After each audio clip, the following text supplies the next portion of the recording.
নবীজি বলেছেন রমজান মুবারকে মাস আসার সঙ্গে সঙ্গে আল্লাহ রাব্বুল আলামিন তিনি জান্নাতের সমস্ত দরজাগুলি খুলে দেন আর জাহান্নামের সব দরজাগুলি আল্লাহ রাব্বুল আলামিন বন্ধ করে দেন। সুবহানাল্লাহ।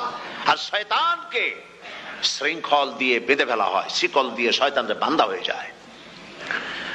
এই হাদিসটা যখনই শোনাই বিভিন্ন জায়গায় লোকেরা বিভিন্ন জায়গায় প্রশ্ন করে, হুজুর কোন তো যে শয়তানরে বাঁধতে হয়, কিন্তু রমজান মাস হতো লোকেরা মদ খায়, মিথ্যা কথা কয়, তাহলে শয়তান বাঁধা থাকলো কেমনে?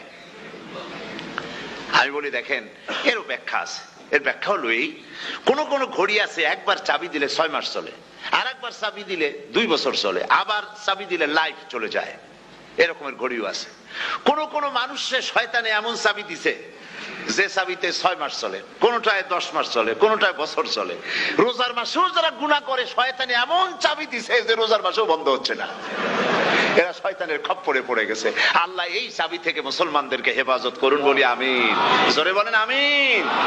শয়তান থেকে পানাহ কেউ দিতে পারে না, কোন গভর্নমেন্ট পারবে না। ব্রিটিশ গভর্নমেন্ট পারবে নাকি? American government? কেউ পারবে না। শয়তান থেকে পানাহ দিতে পারে কেবলমাত্র কে? ওই আল্লাহ রাব্বুল আলামিন আমাদেরকে শিখায় দিয়েছেন, শয়তানের ওয়াসওয়াসা থেকে আমার কাছে পানাহ চাও। আউযু বিল্লাহি মিনাশ শাইতানির রাজিম। বিতাড়িত মরদুদ শয়তানের ওয়াসওয়াসা থেকে পানাহ চাই, আল্লাহর কাছে পানাহ চাও। আল্লাহ পাক বলেন আমি পানাহ দিতে পারি শয়তানের ওয়াসওয়াসা থেকে।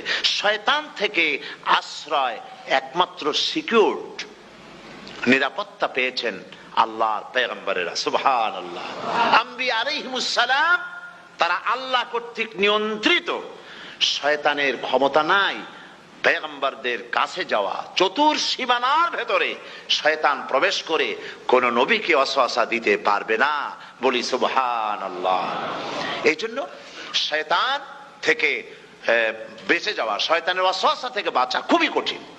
সেই জন্য আল্লাহ পাক বলছেন শয়তানকে বেঁধে রাখা হয়, জান্নাতের সমস্ত দরজা খোলা, জাহান্নামের সমস্ত দরজা বন্ধ হয়ে যায়।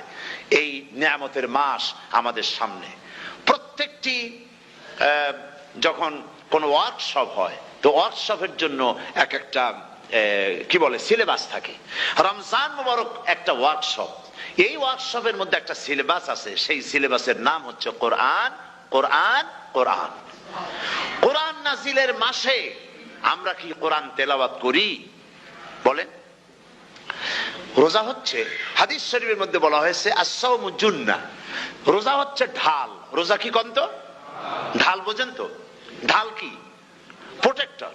আপনি জিহাদের ময়দানে, যুদ্ধের ময়দানে নিরাপত্তার জন্য, বাইরের থেকে আক্রমণকে ফিরাবার জন্য কি ব্যবহার করেন? ঢাল ব্যবহার করেন। রোজা হচ্ছে ঢাল, শয়তানের সমস্ত আক্রমণ থেকে বাঁচার জন্য রোজা হচ্ছে ঢাল।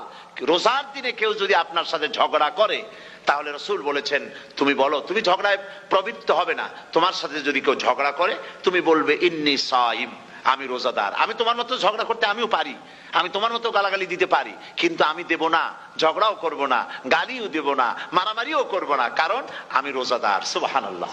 রোজা আপনাকে গুনাহ থেকে বাঁচায় দেবে। দেখেন রোজা কিভাবে গুনাহ থেকে বাঁচায়।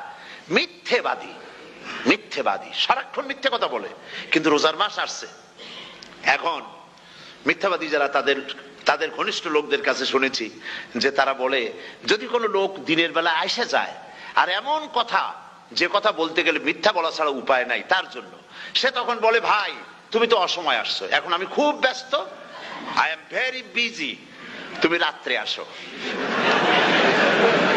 কথা বুঝতে পেরেছেন তো? রোজা হচ্ছে কি? রোজাটা কি বলে? ঢাল।